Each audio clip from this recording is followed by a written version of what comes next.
Hi guys, so today I'm going to be teaching y'all how to do a standing tuck and how this relates to cheerleading and the importance of one's physical activity.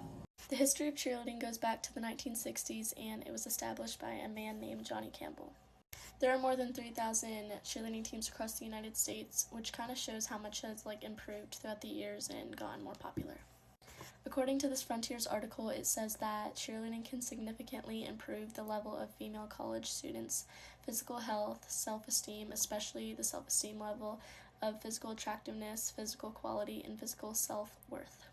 This is my 12th year of cheerleading, so it is definitely something that I'm really passionate about and something that I've learned a lot from, for example, how to do a standing tuck. I think it's super important to be safe and learn the proper techniques when doing these types of skills because it can be super dangerous and can lead to injuries. In this Journal of Athletic Training, Cheerleading Injuries and Safety article, it says that collegiate cheerleading accounted for 70.5% of all female catastrophic sports injuries in high school cheerleading, for 65.2% of all high school female catastrophic sports injuries. Before attempting the skill, it is very important to warm up your body and to make sure that you are warming up your range of motion. I would definitely recommend to do this on a safe and padded area and avoid any hard surfaces or concrete. It is definitely important to make sure that you have a good solid back handspring before moving on to standing tucks.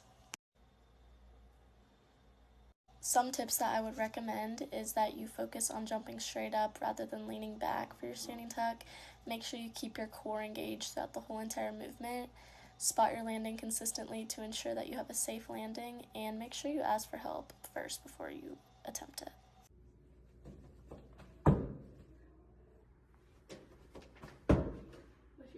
Okay, so now kind of going in how to do the standing tuck, you're going to start off with your stance. You're going to make sure that you're standing with your feet shoulder width apart or together. It's kind of like a preference thing, how you want to or how you feel comfortable. And make sure that you keep your arms by your side before you start. Okay, now moving on to the set, you're going to bend your knees slightly and shift your weight back into your heels. This will help with the momentum of your flip. Next, you're going to work on your jump. You're going to use a very explosive jump straight up, keeping your arms extended overhead as you jump, and then you're going to tuck your chin into your chest and bring your knees up to your chest. Next, you're going to initiate as your legs reach your chest. Continue in upward position by pushing your hips back up. This will initiate the backward rotation of your body. Next, for your tuck position, you're going to make sure that you're maintaining a tuck position throughout the whole time and you're keeping your chest and your chin tucked. After your rotation of the flip happens, this is when you start to approach your landing, so you want to make sure you keep your arms extended over your head to spot your landing.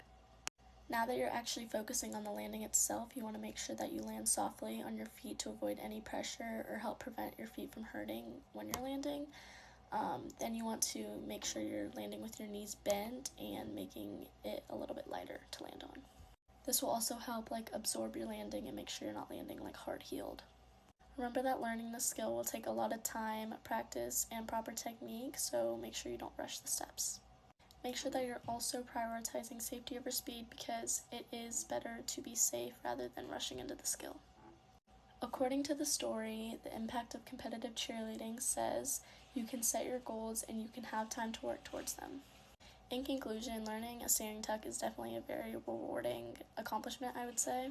Learning a standing tuck requires a lot of time, dedication, practice, good technique, and overall patience. I don't think it's an easy thing to learn. You won't get it right off the bat, so a lot of people may get frustrated, but I think just keeping calm would help a lot.